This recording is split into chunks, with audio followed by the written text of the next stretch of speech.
Hello student, आज हम सीखेंगे square root prime factorization method से कैसे निकाला जाता है। सबसे पहले मैं हिंदी में एक्सप्लेन करूंगा, उसके बाद इंग्लिश में एक्सप्लेन करूंगा, ताकि हिंदी मीडियम स्टूडेंट और इंग्लिश मीडियम स्टूडेंट दोनों को फ़ायदा हो सके। चलिए स्टार्ट करते हैं।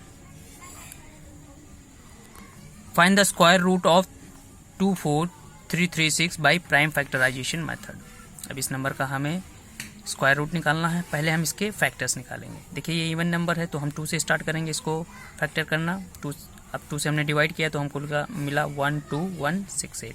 फिर हमने इस नंबर को डिवाइड किया 2 से तो हमको मिलता है 6084। फिर हमने इस नंबर को 2 से डिवाइड किया तो हमको मिलता है 3042।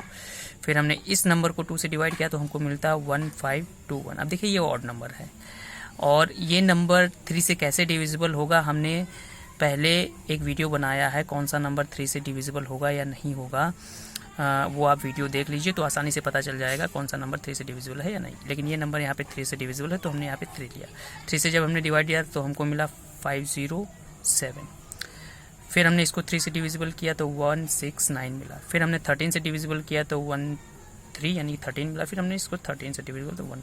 हमको डिवीजन तब तक कंटिन्यू करना है जब तक हमको 1 ना मिल जाए। अब देखिए तो ये फैक्टर्स मिले हमको 24336 के, ये है तो हमने लिखा 2 into 2 into 2 into 2 into 3 into 3 into 13 into 13। देखिए इसको प्राइम फैक्टराइजेशन मेथड क्यों कहा जाता है कि जो भी हमें इसके फैक्टर्स ऑब्टेन मिले हैं अभी ये प्राइम नंबर्स हैं। देखिए 2 या तो खुद से, प्राइम नंबर्स क्या होते हैं, वो नंबर्स जो खुद से डिवाइड हो या 1 से डिवाइड हो। तो यहाँ पे देखिए 2 खुद से डिवाइड हो रहा है या तो 1 से डिवाइड हो रहा है। इसी तरह 3 के साथ है, इसी तरह 13 के साथ। तो इसे इसलिए प्राइम फैक्टराइजेशन मेथड कहा जाता है।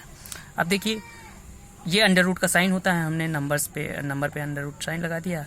अब हमने अंडर रूट में ही सारे फैक्टर्स लिख दिए। अब हम पेयर देखेंगे। देखिए प्राइम फैक्टर स्क्वायर रूट निकालने के लिए जो नंबर पेयर में होते हैं उसका हम एक नंबर बाहर निकाल लेते हैं। जैसे 2 इंटू 2 यहाँ पे पेयर में है तो एक 2 हमने लगाया, फिर इंटू का साइन लगाया। फिर यहाँ देखिए 2 पेयर में है, फिर एक 2 निकाल लिया, फिर इंटू का साइन लगाया।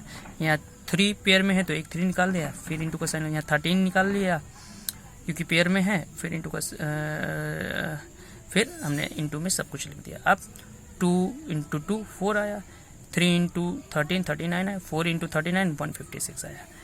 अब हमने अंडर रूट में लिखा एंड 156 जो है हमारा स्क्वायर रूट होगा 24336 का।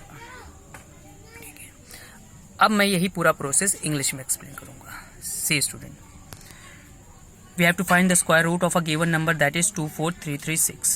Now we will factorize the given number. Now see the factors. Now I am going to factorize this. See, when I have divided the given number with 2, we are getting 12168. Then again it is divided by 2, we are getting 6084. Again we have divided this number by 2, then we are getting 3042. Again I have divided this number and I am getting 1521 divided by 2 actually. Now see, this is odd number and I have made one video that how a particular number is divisible by 3 or not. You can refer that video and you will be easily going to know that particular number is divisible by 3 or not. Now see, it is divisible by 3, so I have divided by 3, so I am getting 507. Now again it is divisible by 3, I am getting 169.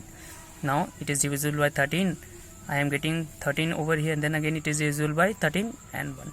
See, we have to continue the division till we are getting 1.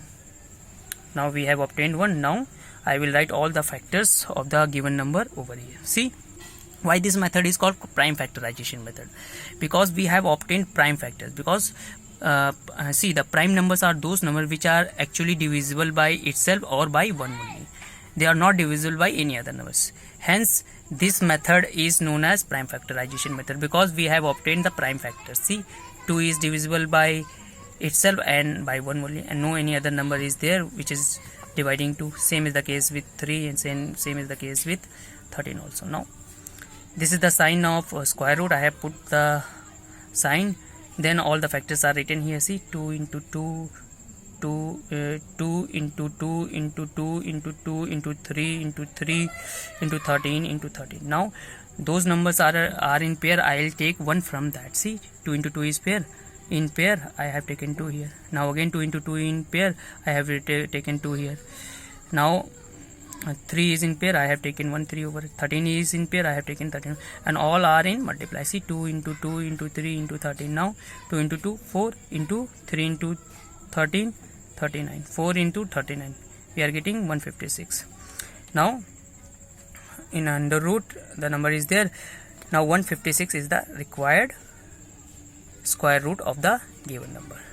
So in that way you will be able to find the square root of a given number by prime factorization method. Solve more and more question based on it so that your concept will be clear. If you are having any problem, you can comment me in the comment section. I will help you out there with your problem. Students, stay blessed, stay at home since corona is going on, and God bless you all. Thank you. Jai Hind, Jai Bharat.